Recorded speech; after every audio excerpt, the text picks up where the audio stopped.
Bienvenue dans mon premier cours.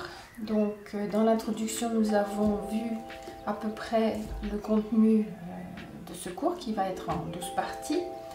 Là, je veux vous expliquer un peu plus en détail la différence entre le travail du patronage à plat et ce que l'on appelle le moulage, c'est-à-dire le travail directement sur le mannequin. Les deux méthodes sont complètement interchangeables. Très souvent, on passe de l'un à l'autre, c'est-à-dire on va tester un patron que l'on a construit à plat, on va le tester directement sur le mannequin. Et si on a commencé par faire le vêtement en moulage, de toute façon, il y aura un moment où on va le mettre à plat pour retracer toutes les lignes et vérifier tous les aplombs. Alors tout ça, on verra ça, c'est des termes techniques.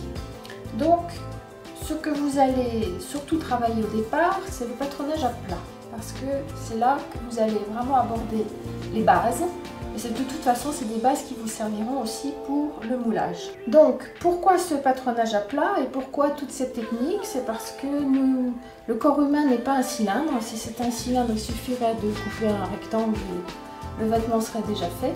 Et donc, il faut absolument que le vêtement épouse le corps et qu'il ait un aspect agréable sur ce corps et que la silhouette finalement est le résultat que vous voulez, en tout cas le résultat que voulait le styliste.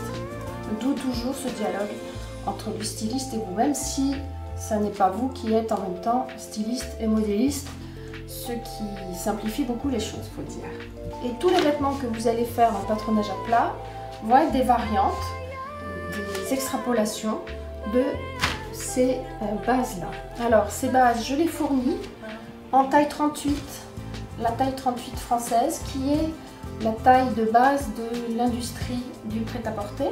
Vous allez voir dans mon cours comment on fait donc pour faire varier ces patronages de base, comment on peut les utiliser.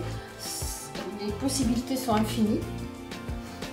C'est vraiment un outil de base indispensable. Les bases elles-mêmes sont assez complexes à dessiner, à mettre au point, donc c'est pour ça que je vais vous mettre à disposition les miennes en format PDF que vous pourrez télécharger et on pourra les construire ensemble et je vous montrerai comment ça se passe.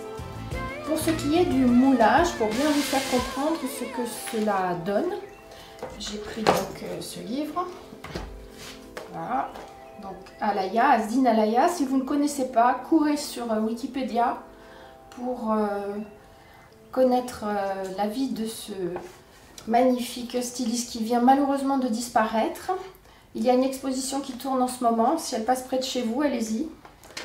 Vraiment, ça vaut le coup. Donc, pour vous montrer, c'était un des grands maîtres du moulage, justement. Et voici ici ce que peut donner... Alors, on va voir si c'est bien au point. Voilà. Donc, ce que peut donner le travail directement sur un mannequin. Je dirais qu'en général, c'est 25% à peu près du travail se fait sur le mannequin. Parce que c'est vraiment réservé à des vêtements qui ont des grandes ampleurs, dans ce qu'on appelle le flou, dans des vêtements ou des tissus très légers. Et des effets très spécifiques. Donc c'est surtout les robes du soir, les robes de mariée, et puis beaucoup de vêtements de créateurs qui ont des volumes et des silhouettes assez inhabituelles.